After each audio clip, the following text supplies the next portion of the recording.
Je vous salue tous dans le nom puissant de Jésus-Christ, vous qui êtes membres du temps des paroliers, vous qui nous suivez au niveau de la Côte d'Ivoire et au-delà des frontières ivoiriennes. Que la grâce et la faveur du Seigneur soient sur chacun de vous ainsi que sur vos différentes familles. Bienvenue à notre dévotion matinale. Aujourd'hui, le docteur Yazi vous parlera de « Lèvons-nous et bâtissons ». Néhémie, le chapitre 2, versets 17 à 18. La Bible déclare ce qui suit. Je leur dis alors, vous voyez le malheureux état où nous sommes, le malheureux état dans lequel Jérusalem est. Jérusalem est détruite et ses portes sont consumées par le feu.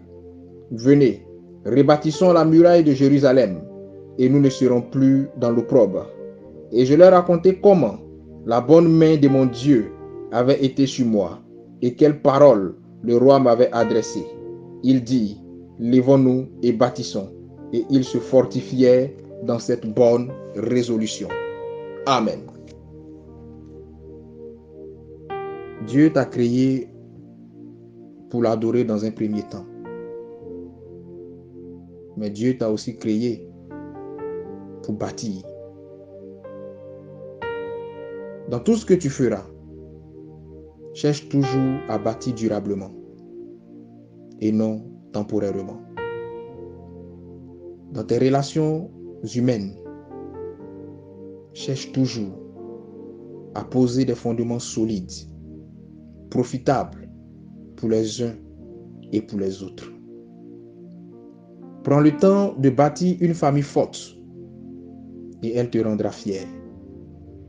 Prends le temps de façonner l'éducation de tes enfants et ils seront ceux-là même qui rehausseront ton nom et ton visage en public comme en privé.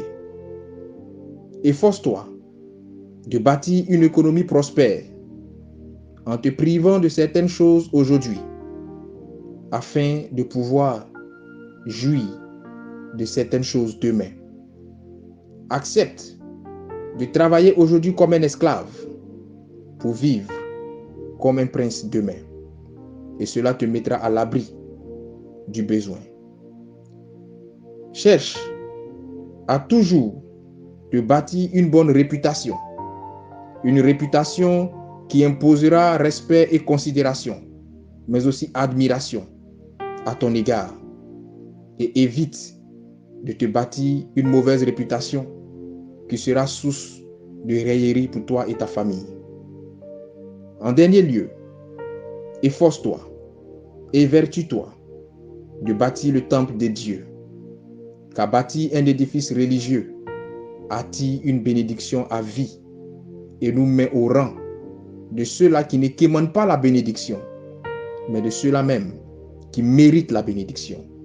Car lorsque nous lisons les Saintes Écritures, le serviteur du centenier a dit, Seigneur, Maître, il mérite que tu le guérisses, car il a bâti notre synagogue. Ce monde, en vérité, ne retient que les bâtisseurs et non les vains discoureurs. Ce matin, je vais prier le Seigneur afin que Dieu fasse de chacun de nous un bâtisseur dans son domaine d'activité. Éternel, je veux te dire merci. J'ai écouté, j'ai compris ta parole.